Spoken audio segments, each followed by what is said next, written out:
Chapitre 37. Jacob demeura dans le pays de Canaan où avait séjourné son père. Voici la postérité de Jacob. Joseph, âgé de 17 ans, faisait paître le troupeau avec ses frères. Cet enfant était auprès des fils de Bila et des fils de Zilpa, femme de son père. Et Joseph rapportait à leur père leurs mauvais propos.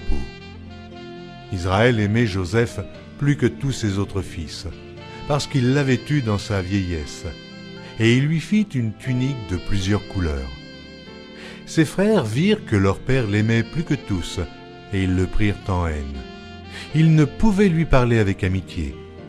Joseph eut un songe, et il le raconta à ses frères qui le haïrent encore davantage. Il leur dit : « Écoutez donc ce songe que j'ai eu. Nous étions à lier des gerbes au milieu des champs, et voici, ma gerbe se leva et se tint debout, et vos gerbes l'entourèrent et se prosternèrent devant elle. » Ses frères lui dirent : « Est-ce que tu régneras sur nous ? Est-ce que tu nous gouverneras ?» Et ils le haïrent encore davantage à cause de ses songes et à cause de ses paroles.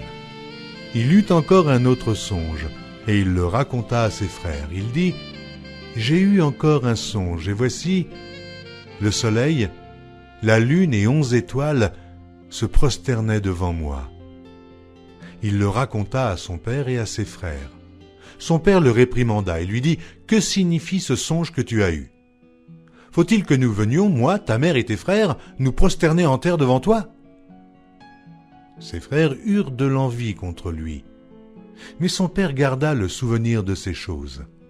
Les frères de Joseph étant allés à Sichem pour faire paître le troupeau de leur père, Israël dit à Joseph : « Tes frères ne font-ils pas paître le troupeau à Sichem ?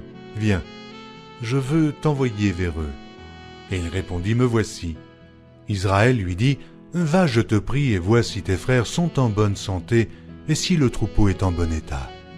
Et tu m'en rapporteras des nouvelles. » Il l'envoya ainsi de la vallée d'Hébron, et Joseph alla à Sichem. Un homme le rencontra. Comme il errait dans les champs, il le questionna en disant : « Que cherches-tu ? » Joseph répondit : « Je cherche mes frères.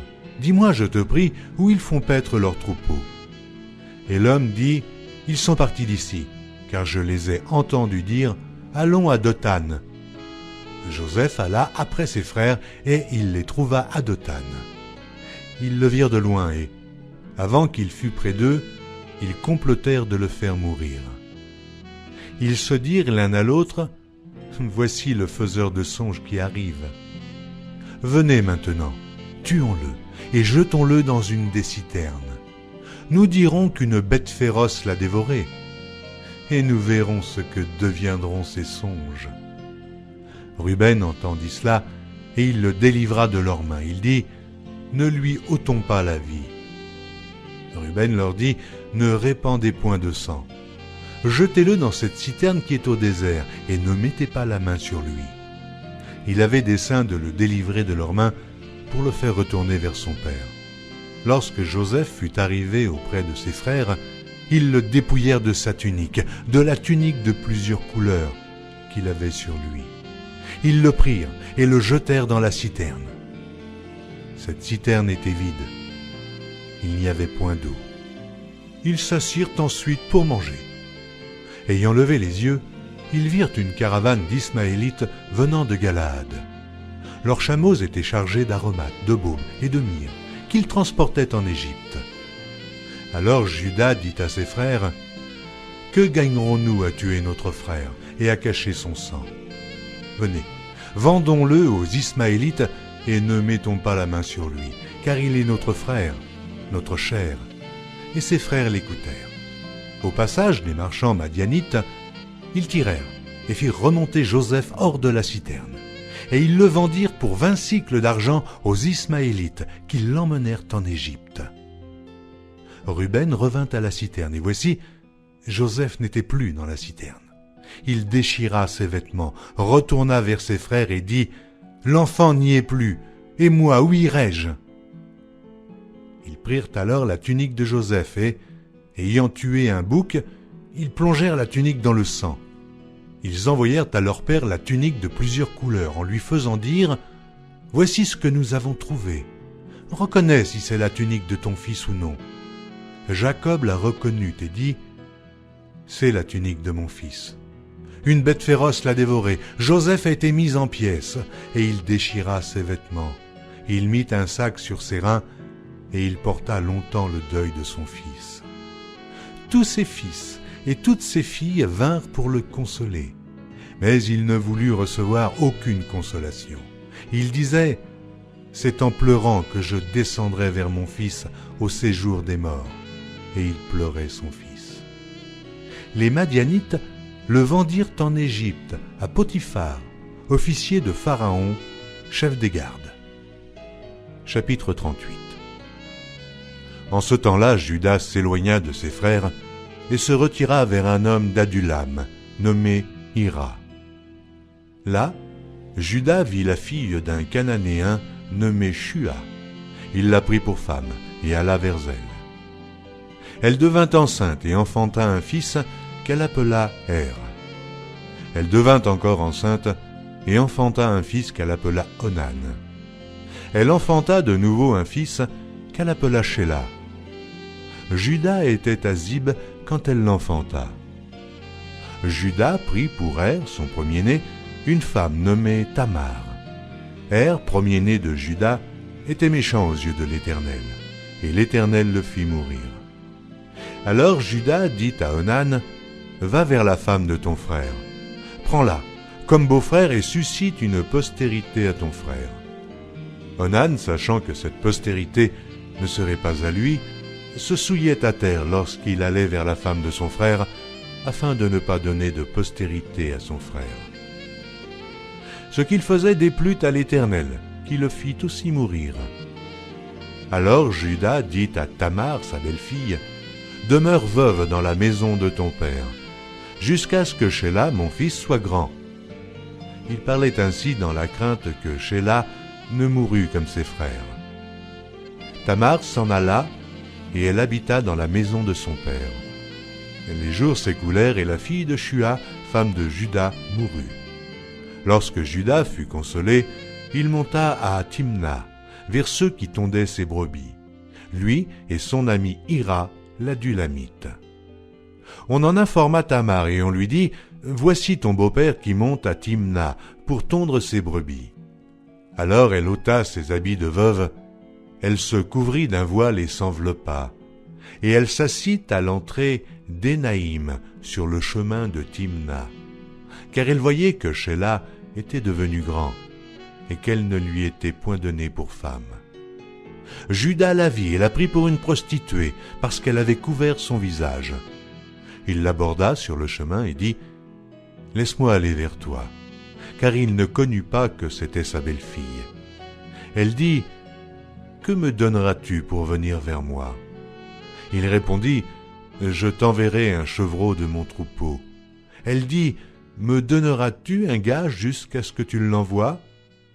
Il répondit « Quel gage te donnerai-je » Elle dit « Ton cachet, ton cordon et le bâton que tu as à la main. » Il les lui donna, puis il alla vers elle, et elle devint enceinte de lui.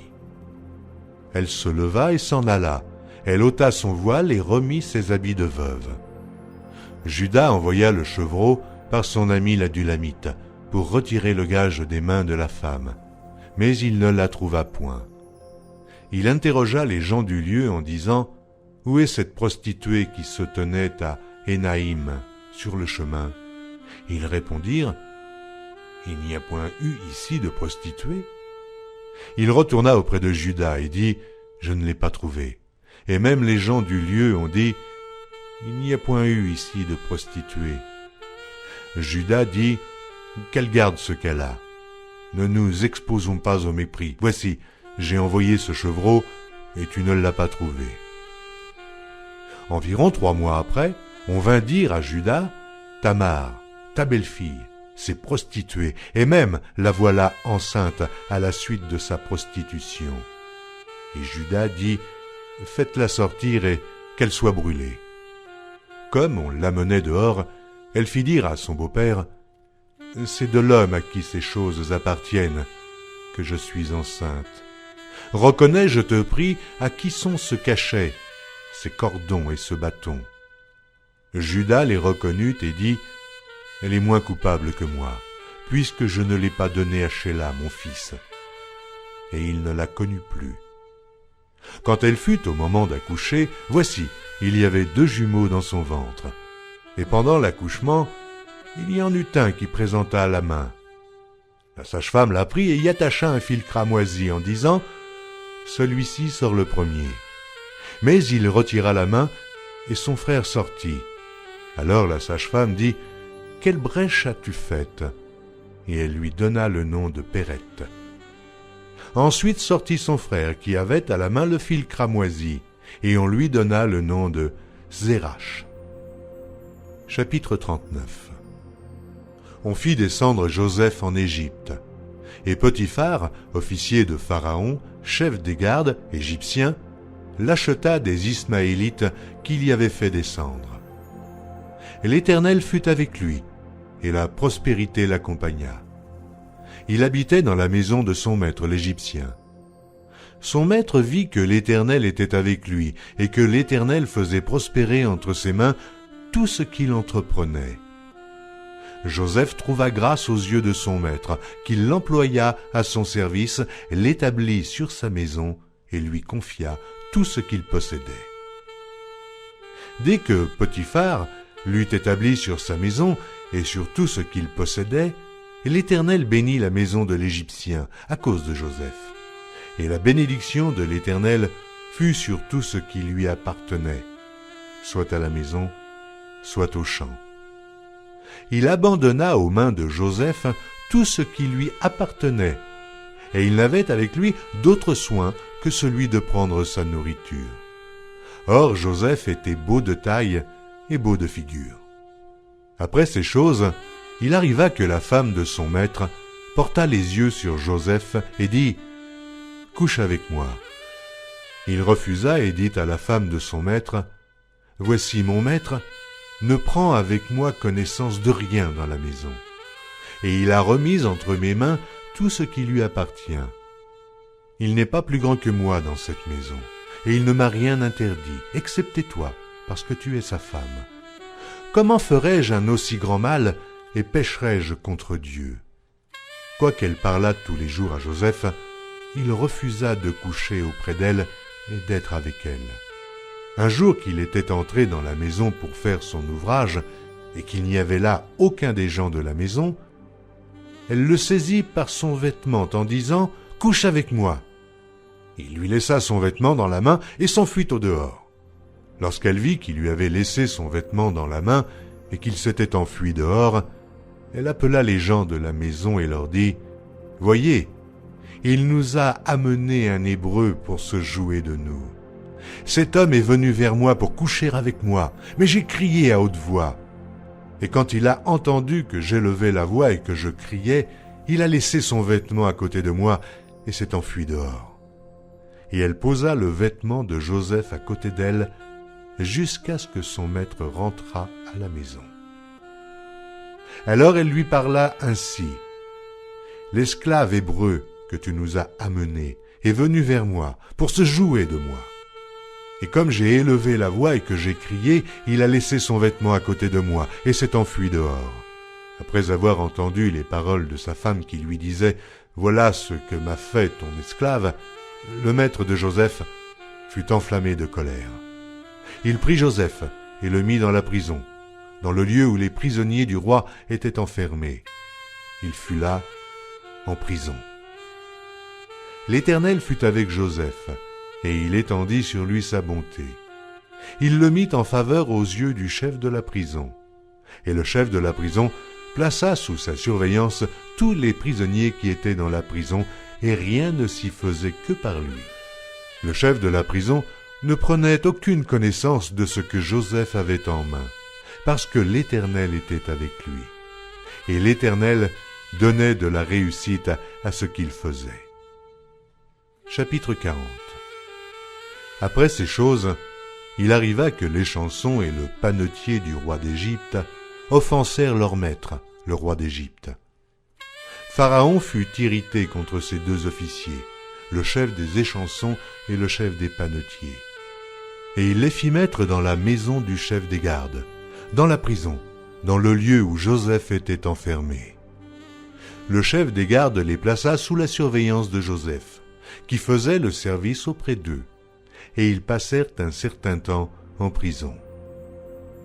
Pendant une même nuit, l'échanson et le panetier du roi d'Égypte, qui étaient enfermés dans la prison, eurent tous les deux un songe, chacun le sien, pouvant recevoir une explication distincte. Joseph, étant venu le matin vers eux, les regarda, et voici, ils étaient tristes. Alors il questionna les officiers de Pharaon qui étaient avec lui dans la prison de son maître, et il leur dit « Pourquoi avez-vous mauvais visage aujourd'hui » Ils lui répondirent « Nous avons eu un songe, et il n'y a personne pour l'expliquer. » Joseph leur dit « N'est-ce pas à Dieu qu'appartiennent les explications ? Racontez-moi donc votre songe. » Le chef des échansons raconta son songe à Joseph et lui dit « Dans mon songe, voici, il y avait un cep devant moi. Ce cep avait 3 sarments. Quand il eut poussé, sa fleur se développa et ses grappes donnèrent des raisins mûrs. La coupe de Pharaon était dans ma main. Je pris les raisins, je les pressai dans la coupe de Pharaon, et je mis la coupe dans la main de Pharaon. » Joseph lui dit « En voici l'explication. Les 3 sarments sont 3 jours. Encore 3 jours et Pharaon relèvera ta tête et te rétablira dans ta charge. Tu mettras la coupe dans la main de Pharaon comme tu en avais l'habitude lorsque tu étais son échanson. Mais souviens-toi de moi quand tu seras heureux et montre, je te prie, de la bonté à mon égard. Parle en ma faveur à Pharaon et fais-moi sortir de cette maison. Car j'ai été enlevé du pays des Hébreux et ici même, je n'ai rien fait pour être mis en prison. » Le chef des panetiers, voyant que Joseph avait donné une explication favorable, dit « Voici, il y avait aussi dans mon songe 3 corbeilles de pain blanc sur ma tête. Dans la corbeille la plus élevée, il y avait pour Pharaon des mets de toute espèce, cuits au four, et les oiseaux les mangeaient dans la corbeille au-dessus de ma tête. » Joseph répondit et dit « En voici l'explication. Les 3 corbeilles sont 3 jours. Encore 3 jours et Pharaon enlèvera ta tête de dessus toi, te fera pendre à un bois et les oiseaux mangeront ta chair. » Le 3e jour, jour de la naissance de Pharaon, il fit un festin à tous ses serviteurs, et il éleva la tête du chef des échansons et la tête du chef des panetiers, au milieu de ses serviteurs. Il rétablit le chef des échansons dans sa charge d'échanson, pour qu'il mît la coupe dans la main de Pharaon.